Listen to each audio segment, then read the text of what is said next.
Le dernier quart d'heure de Smart Bourse chaque soir, c'est le quart d'heure thématique. Le thème qui nous anime ce soir, c'est celui du secteur de la santé et de la pharma au sens large. Et c'est Éric Le Bérigot que nous retrouvons à mes côtés en plateau, expert santé à la financière de l'Échiquier. Bonsoir Éric. Bonsoir Edouard. Merci beaucoup d'être là. On va faire le point avec vous sur la bataille des GLP-1. Vous avez été le premier à m'en parler il y a déjà quelques années de cela maintenant, Éric. Mais revenons quand même sur un des événements qui a été peut-être l'événement de cette fin d'année le plus important pour le secteur pharma, à savoir cet accord-cadre, ce premier accord-cadre signé entre l'administration Trump et un grand laboratoire pharmaceutique, Pfizer en l'occurrence. Je crois que AstraZeneca a suivi derrière. Donc on parle d'accords qui permettent justement de fixer un tarif douanier sectoriel, c'est ça, pour ces entreprises du secteur de la pharma, Éric? Alors, on espère au niveau sectoriel. Pour le moment, ce sont quelques labos pour le moment. Ouais.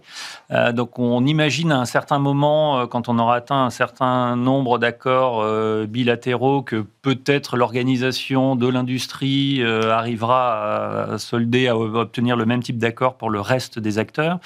Mais donc, oui, on a commencé par Pfizer. On a eu AstraZeneca, ce qui était intéressant parce que c'était un premier européen. Donc, ça permettait de dire c'est pas simplement le fait d'être américain qui permet d'eux. Il y a eu un accord qui est un peu plus passé inaperçu avec Merck et Renault, et puis les deux acteurs du GLP-1, justement Lilly et Novo, qui sont passés la semaine dernière.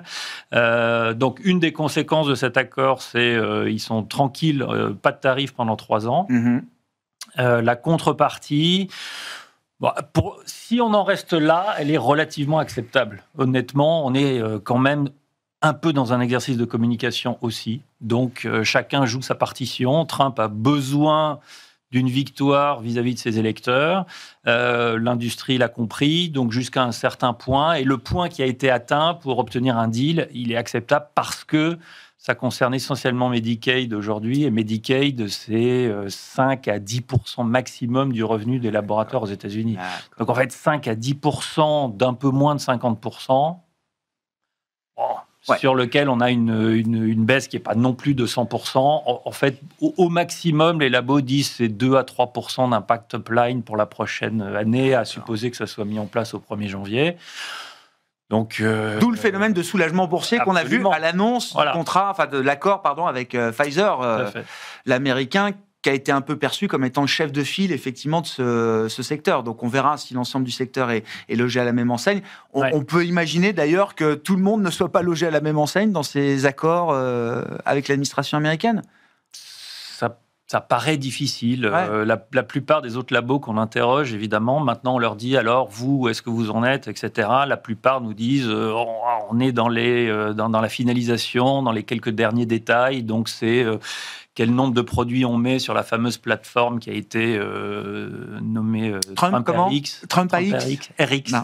Voilà, en toute simplicité, en toute modestie. Et puis après, sur Medicaid, ça dépend un petit peu du poids que ça représente dans chacun des labos. Mais objectivement, à quelques petits détails près, ils doivent tous être assez proches d'obtenir un deal d'ici à la fin de l'année, de telle sorte que ça puisse être mis en place début 2026. Ça va être intéressant. Vous dites Lilly et Novo sont passés, donc ils n'ont pas été, Novo n'a pas été discriminé par rapport à l'acteur américain Lilly pour l'instant, de ce point de vue-là. Non, ils ont obtenu des choses assez alignées. Ouais. Intéressant à noter, parce que c'est l'autre sujet qui vous amène, Éric. Et on parlait de ça il y a peut-être maintenant 3 ans. Démarrage de ce marché des GLP-1 tourné vers l'obésité, le traitement entre autres de l'obésité. Éric, à l'époque, Novo était une star. Le cours de bourse a dû atteindre son pic à l'été 2024, je crois, chez Novo Nordisk. Ouais. Il a été divisé par 3 depuis. Quand le cours de bourse de Lilly, lui, tutoie encore des sommets historiques, je pense, au moment où on se parle. Le marché a décidé que le gagnant, c'était au final Lilly. Oui, et c'est la somme de... Alors, c'est assez inattendu. Hein. C'est vrai quand on en parlait il y a 1 an et demi, on imaginait assez voir les deux acteurs rester dans une situation de duopole pendant un certain temps. À l'image de ce qui s'était passé dans les insulines, finalement, on envisageait que ça se reproduise un petit peu de la même manière, que chacun prenne l'ascendant à la faveur du lancement d'un nouveau produit, et puis qu'à son tour, l'autre... Et puis, on voyait bien qu'il y aurait quelques challengers qui arriveraient un petit peu plus tard, mais qui récupéreraient grosso modo un petit peu les miettes et ce que les 2 premiers leur laisseraient. Et ça ne s'est pas du tout passé comme ça. Et en fait, c'est une somme de petites erreurs, erreurs de communication, erreurs de positionnement des produits, erreurs dans le messaging. C'est-à-dire que Novo a voulu se positionner très haut sur la pyramide, sur des patients très obèses, avec un discours très médical, arriver avec des résultats cliniques sur des bénéfices sur la mortalité, etc. Ce qui est tout à fait compréhensible, mais c'est pas là qui est le gros du marché, en fait. Et Lilly a probablement compris ça beaucoup plus vite. C'est plus un truc, enfin je le dis avec mes mots, mais finalement c'est plus un marché drivé par des influenceurs, c'est plus un marché de masse et de consumer qu'un marché de médicaments purs et durs. Aujourd'hui, tous les derniers changements qu'on a vus chez Novo, y compris les dissensions entre le board, la direction, les départs, etc., vont conduire à avoir un repositionnement beaucoup plus consumer. Et en fait, l'objectif, c'est de discuter de la perte de poids, de la qualité de la perte de poids, de la durabilité de la perte de poids, mais essentiellement de la perte de poids. Ouais. Voilà. Là où tout ce qui est autour, pour l'instant, n'est pas vraiment un driver. Mais ça veut dire qu'on oublie tout le reste, Eric ? Et vous m'en avez parlé. Non, mais c'est tellement passionnant, mais on oublie toutes les autres indications qui pourraient être traitées par des GLP-1 ? Alors, on ne les oublie pas, elles sont connexes, mais pour le moment, en tout cas, elles n'ont pas une influence marquée sur le développement du marché. C'est-à-dire qu'on a décrit au départ, rien qu'aux États-Unis, on sait qu'il y a 100 à 120 millions de patients qui rentraient dans la définition de l'obésité. Et on savait qu'il y en avait à peu près probablement 20% qui étaient des patients sévèrement atteints avec plusieurs facteurs de comorbidité. Bon, c'est ceux-là qu'au début, Novo a voulu viser en disant c'est ceux qui ont le plus de chances d'être couverts par une assurance, quelle qu'elle soit. Donc le patient, ça ne lui coûtera rien. C'est ceux qui ont le plus de chances de rester durablement sous traitement, parce que pour eux, ça deviendra un traitement chronique. Parce qu'à la limite, même si sur l'élément de perte de poids, ils pourraient être enclins d'arrêter pour tenir leurs bénéfices cardiovasculaires, ils le prendront comme on prend un traitement de l'hypertension ou de l'insuffisance rénale. Et en fait, ça n'a pas comme ça. Voilà, ça n'a pas fonctionné. Alors, il y a eu les problèmes de production, il y a eu du shortage sur les produits, ce qu'on a appelé le compounding, c'est-à-dire que des pharmacies ont été capables de copier un petit peu le produit en l'améliorant. Et puis, même quand il est venu à nouveau totalement disponible, ils ont continué à... Enfin, aujourd'hui, on traite un petit pourcent de ces 100 à 120 millions. Donc, en fait, le marché est toujours là. Ça veut dire que ce qui a été fait jusqu'à présent ne permet pas d'aller chercher ce marché en volume. Alors, on est en train maintenant de mesurer, on va mesurer l'élasticité prix-volume, parce qu'on a un effort très important sur la baisse de prix. On va voir. Vu c'est quoi, $400 sur un mois, $400-500 par mois voilà, on tombe à ces niveaux-là. Oui, on était à 1300. Voilà. Donc, il y a une baisse de prix certaine, et il y a une hausse de volume possible. Et donc, c'est ce qui provoque le drame sur Novo, c'est de dire, bien sûr, facialement, ça a l'air tentant de dire, on pense que les mauvaises nouvelles sont toutes intégrées.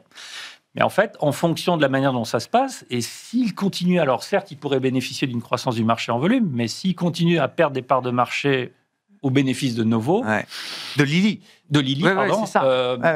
L'investisseur est un peu hésitant. Pas évident que le retard sur ce marché consumer, que le retard soit rattrapable par Novo aujourd'hui. Alors, de toute façon, il y a beaucoup de lancements qui arrivent encore, parce qu'on est malgré tout encore au tout début de cette histoire. Donc là, ils ont 2 opportunités de se refaire un petit peu. Il y a le lancement de la forte dose de Wegovy, donc la dose 7,2 mg qui va permettre théoriquement de se mettre à parité en termes d'efficacité par rapport aux tirzépatides. Bon, ça, je crois moyennement à l'effet de ça, parce qu'en fait, on se rend compte que les médecins ne vont pas chercher les doses les plus fortes des médicaments. Donc, en termes de positionnement marketing, c'est compliqué de justifier d'aller chercher une dose très, très élevée pour faire la même chose qu'un produit que maintenant on connaît bien et qu'on maîtrise bien. Et puis, il y a le segment oral qui va s'ouvrir. Et là, il y a une bataille entre Oral Sema 25 mg et l'orphoglipron de Lilly. Et là, il y en a un qui semble plus puissant, mais moins facile à utiliser, un peu moins bien toléré. Donc, est-ce que là, ils sauront utiliser les bons canaux, les bons messages ?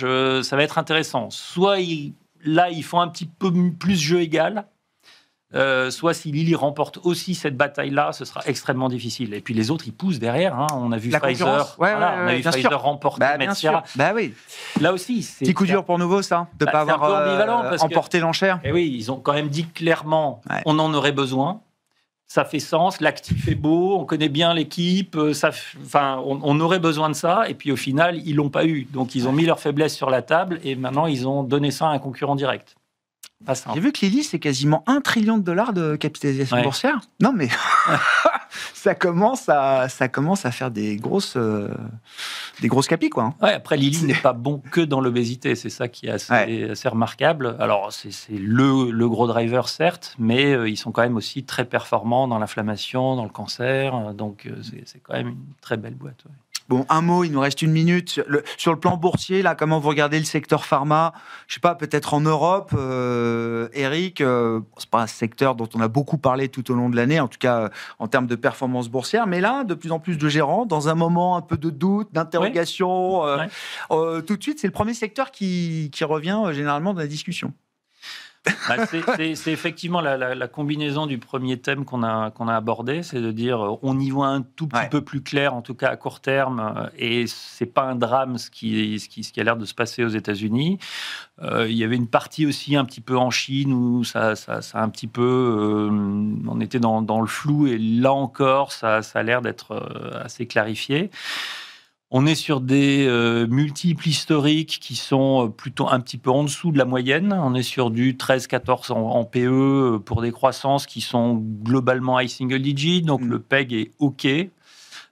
Donc, en tout cas, alors ça, c'est à la moyenne. Hein, ça veut dire qu'il y a la capacité d'aller chercher les meilleurs là-dedans avec des PEG peut-être autour de 1.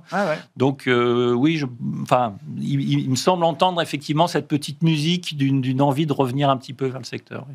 Merci beaucoup, Eric. Merci d'être venu nous parler de ce secteur de la pharma, de l'aventure des GLP-1 qui continue, bien sûr, et de cette bataille toujours entre Lilly et Novo Nordisk. Et Eric Le Bérigot, expert santé à la financière de l'échiquier, était l'invité de ce dernier quart d'heure de Smart Bourse ce soir.